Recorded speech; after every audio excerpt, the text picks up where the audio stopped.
കാർഷിക സംസ്കാരം വിളിച്ചോതുന്ന പരിപാടികളുമായി തൃത്താലയിൽ കിസാൻ മേളയ്ക്ക് തുടക്കമായി. തൃത്താല ഫെസ്റ്റിന്റെ ഭാഗമായി 3 ദിവസങ്ങളിലായാണ് കിസാൻ മേള നടക്കുന്നത്. Thrithala block panchayat president advocate VP. Regina ഉദ്ഘാടനം ചെയ്തു. തൃത്താല നേർച്ചാഘോഷ കമ്മിറ്റിയുടെ നേതൃത്വത്തിലാണ് വിവിധ പരിപാടികളോടെ തൃത്താല ഫെസ്റ്റ് ആഘോഷിക്കുന്നത്. തൃത്താല കൂറ്റനാട് റോഡിൽ പ്രത്യേകം സജ്ജമാക്കിയ ഗ്രൗണ്ടിൽ കിസാൻ മേളയോടുകൂടിയാണ് പരിപാടികൾക്ക് തുടക്കമായത്. തൃത്താല പഞ്ചായത്ത് കൃഷിഭവൻ എന്നിവയുടെ സഹകരണത്തോടെ നടത്തുന്ന മേള Thrithala block panchayat president advocate VP. Regina ഉദ്ഘാടനം ചെയ്തു. നമുക്ക് എല്ലാം 2 തരത്തിൽ നടത്താം. വെറുതെ ഫെസ്റ്റ് നടത്താം, അല്ലേ? വെറുതെ കുറച്ച് ചാടിക്കളിച്ച് അങ്ങനെ പോവാം.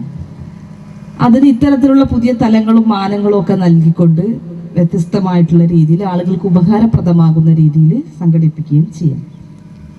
ഇതുമായി ബന്ധപ്പെട്ട് ഒരു ദിവസം നമ്മൾ ബ്ലോക്കിനകത്തൊരു യോഗം ചേരുന്ന സമയത്താണ് ഈ ഫെസ്റ്റുമായി ബന്ധപ്പെട്ടിട്ടുള്ള ഇതിന്റെ ഭാരവാഹികൾ അവിടെ വന്നത്. അപ്പോൾ നമ്മൾ വളരെ സന്തോഷപൂർവ്വം അവരോട് പറഞ്ഞു, തീർച്ചയായിട്ടും ഞങ്ങൾ കാർഷിക വകുപ്പ് എന്നുള്ള നിലയ്ക്ക് അവരുടെ ബ്ലോക്ക് പഞ്ചായത്തിന്റെയും കാർഷിക വകുപ്പിന്റെയും ADAയുടെയും ഒക്കെ തന്നെ സഹായം ഉണ്ടാവും. 3 ദിവസങ്ങളിലായി നടക്കുന്ന മേളയിൽ 60ഓളം സ്റ്റാളുകളിലായി കാർഷിക യന്ത്രങ്ങളുടെ പ്രദർശനം, പഴയകാല കാർഷിക ഉപകരണങ്ങളുടെ പ്രദർശനം, നാട്ടുചന്ത, കുടുംബശ്രീ ഉൽപ്പന്നങ്ങളുടെ പ്രദർശനം, വിപണനം എന്നിവയും ഉണ്ടായിരുന്നു. 20 മുതൽ 29 വരെയുള്ള ദിവസങ്ങളിലായി pet show, kids fest, food fest, സാമൂഹ്യ സാംസ്കാരിക മേഖലയിലുള്ളവരെ ആദരിക്കൽ, കാർഷിക സെമിനാറുകൾ, ഖവാലി, സംഗീത വിരുന്ന്, വാണിയം, വിവിധ കലാപരിപാടികൾ എന്നിവയും നടക്കും. ഫെബ്രുവരി 29-ന് 30ഓളം ആഘോഷ കമ്മിറ്റികളുടെ നേതൃത്വത്തിൽ 40ഓളം ആനകൾ അണിനിരക്കുന്ന ഗജസംഗമം, ഘോഷയാത്ര എന്നിവയോടെ തൃത്താല ഫെസ്റ്റ് ആഘോഷിക്കും. NCV news, Thrithala.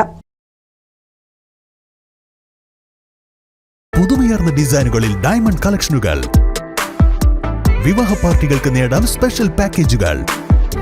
സ്വാഗതം പുതുമയാർന്നൊരു ഷോപ്പിംഗ് എക്സ്പീരിയൻസിന്.